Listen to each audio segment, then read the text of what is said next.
The Putnam Tradition by Sonya Dorman. It was an old house not far from the coast and had descended generation by generation to the women of the Putnam family. Progress literally went by it. A new 4-lane highway had been built 200 yards from the ancient lilacs at the doorstep. Long before that, in the time of Cecily Putnam's husband, power lines had been run in, and now, on cold nights, the telephone wires sounded like a concert of cellos, while inside, with a sound like the breaking of beetles, the grandmother Cecily moved through the walls in the grooves of tradition. Simone Putnam, her granddaughter. Nina Putnam, her great-granddaughter. The unbroken succession of matriarchs continued, but times the old woman thought that in Simone it was weakened, and she looked at the 4-year-old Nina askance, waiting for some good sign. Sometimes one of the Putnam women had given birth to a son who grew sickly and died, or less often grew healthy and fled. The husbands were usually strangers to the land, the house, and the women, and spent a lifetime with the long-lived Putnam wives and died, leaving their strange signs: telephone wires, electric lights, water pumps, brass plumbing. Sam Harris came and married Simone, bringing with him an invasion of washer, dryer, toaster, mixer, coffee master, until the current poured through the walls of the house with more vigor than the blood in the old woman's veins. "You don't approve of him," Simone said to her grandmother. "It's his trade," Cecily Putnam answered. "Our men have been carpenters or farmers or even schoolmasters, but an engineer, pfui." Simone was washing the dishes, gazing out across the windowsill where 2 pink and white Murex shells stood, to the tidy garden beyond where Nina was engaged in her private games.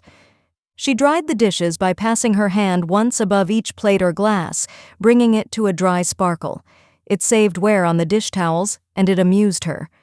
"Sam's not home very much," she said in a placating voice. She herself had grown terrified, since her marriage, that she wouldn't be able to bear the weight of her past. She felt its power on her and couldn't carry it. Cecily had brought her up, after her father had disappeared, and her mother had died in an unexplained accident. Daily, she saw the reflection of her failure in the face of her grandmother, who seemed built of the same seasoned and secure wood as the old Putnam house. Simone looked at her grandmother, whom she loved, and became a mere vapor. "He's not home so much," Simone said.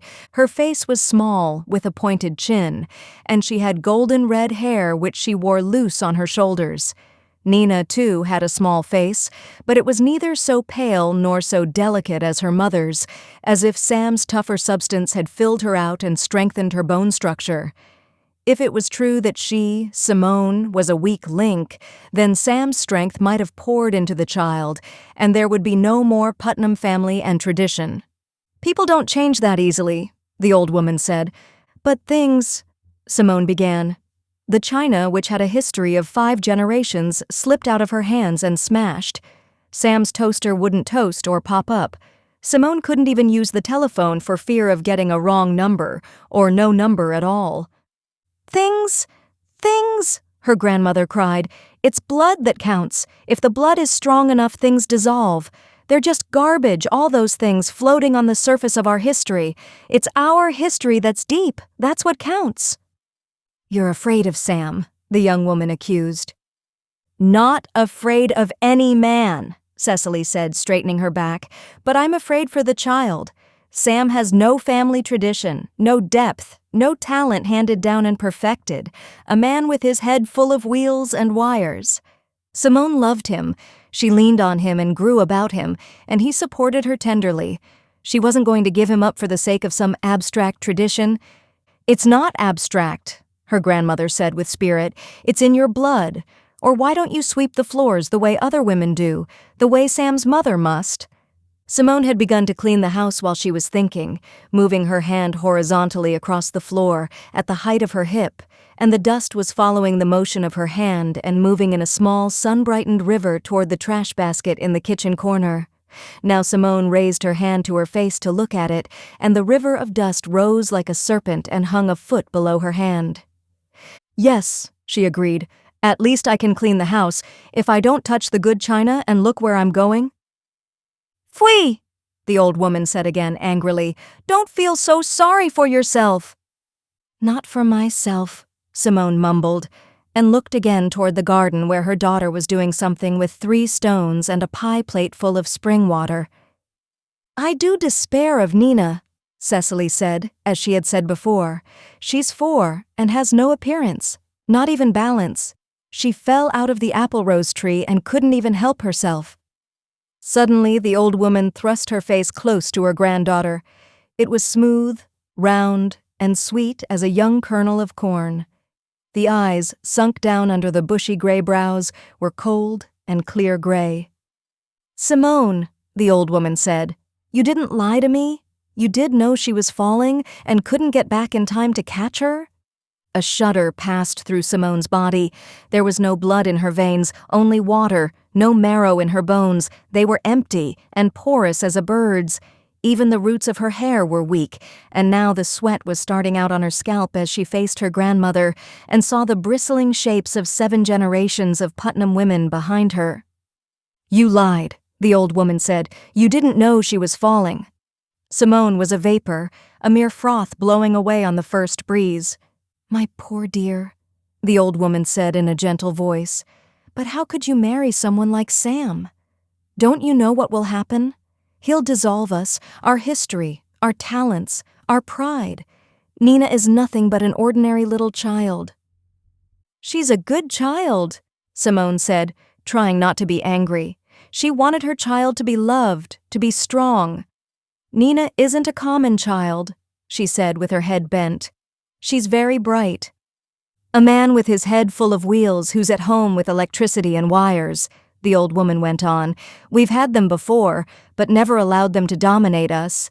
My own husband was such a man, but he was only allowed to make token gestures, such as having the power lines put in. He never understood how they worked." She lowered her voice to a whisper. "Your Sam understands. I've heard him talk to the water pump." "That's why you're afraid of him," Simone said. "Not because I'm weak, and he might take something away from me, but because he's strong, and he might give us something. Then everything would change, and you're afraid of that. Nina might be our change." She pointed toward the garden. Following the white line of her granddaughter's finger, Cecily looked out into the garden and saw Nina turn toward them, as though she knew they were angry. The child pointed with one finger directly at them in the house. There was a sharp crackle, and something of a brilliant and vibrating blue leaped between the outstretched fingers of mother and daughter and flew up like a bird to the power lines above. "Mommy!" Nina called. Simone's heart nearly broke with wonder and fright. Her grandmother contemptuously passed through the kitchen door and emerged on the step outside, but Simone opened the door and left it open behind her. "What was that?" she asked Nina. "Was it a bluebird?" "Don't be silly," Nina said. She picked up the pie plate and brought it toward them. Cecily's face was white and translucent. One hand went to her throat as the child approached. Brimful of crackling blue fire with a fluctuating heart of yellow, the pie plate came toward them, held between Nina's small, dusty hands. Nina grinned at them. "I stole it out of the wires," she said. Simone thought she would faint with a mixture of joy and fear. "Put it back," she whispered. "Please put it back." "Oh, Mommy," Nina said, beginning to whine. "Not now, not right away. I just got it. I've done it lots of times." The pie plate crackled and hissed in the steady, small hands. Simone could feel the old woman's shocked silence behind her. "You mustn't carry it in a pie plate, it's dangerous," Simone said to her child, but she could see Nina was in no danger. "How often have you done this?" She could feel her skirt and her hair billow with electricity. "Lots of times. You don't like it, do you?" She became teasing and roguish when she looked most like Sam. Suddenly she threw back her head and opened her mouth, and tilting up the pie plate, she drank it empty. Her reddish gold hair sprang out in crackling rays around her face. Her eyes flashed and sparks flew out between her teeth before she closed her mouth. "Nina!" the old woman cried, and began to crumple, falling slowly against Simone in a complete faint. Simone caught her in trembling hands and lowered her gently. She said to her daughter, "You mustn't do that in front of Grandy. You're a bad girl. You knew it would scare her." And to herself she said, "I must stop babbling. The child knows I'm being silly. Oh, isn't it wonderful? Isn't it awful, oh Sam, how I love you?" "Daddy said it would scare you," Nina admitted. "That's why I never showed you before." Her hair was softly falling into place again, and she was gazing curiously at her great-grandmother lying on the doorstep. "It did scare me," Simone said. "I'm not used to it, darling, but don't keep it secret anymore." "Is Grandy asleep?" Simone said hastily. "Oh yes, she's taking a nap. She is old, you know, and likes to take naps." "That's not a nap," Nina said, leaning over and patting the old woman's cheek. "I think she's having a bad dream." Simone carried her grandmother into the house. If that old, tired heart had jumped and floundered like her own, there must be some damage done to it. If anything happened to her grandmother, the world would end, Simone thought, and was furious with Nina, and at the same time full of joy for her. Cecily Putnam opened her eyes widely, and Simone said, "It does change, you see. But it's in the family, after all." The old woman sat upright quickly. "That wicked child!" she exclaimed. "To come and frighten us like that! She ought to be spanked!" She got up with great strength and rushed out to the garden. "Nina!" she called imperiously. The child picked up one of the small stones from the pie plate now full of spring water and came to her great-grandmother. "I'll make something for you, Grandy," she said seriously. She put the stone in the palm of her hand and breathed on it, and then held out her hand and offered the diamond. "It's lovely. Thank you," the old woman said with dignity and put her hand on the child's head. "Let's go for a walk, and I'll show you how to grow rose apples. That's more becoming to a young lady." "You slept on the step." "Ah, I'm old, and I like to take little naps," Cecily answered. Simone saw them disappear among the apple rose trees side by side. She was still trembling, but gradually, as she passed her hand back and forth, and the dust followed, moving in a sparkling river toward the trash basket, Simone stopped trembling and began to smile with the natural pride of a Putnam woman.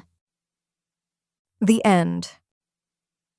Best audiobooks for free hopes that you have enjoyed this production of The Putnam Tradition by Sonya Dorman. Please subscribe to our channel on YouTube and Rumble, as your subscription is the support we need to create more great, free content. Please look to our website at bestaudiobooksforfree.com for a complete list of our audiobooks.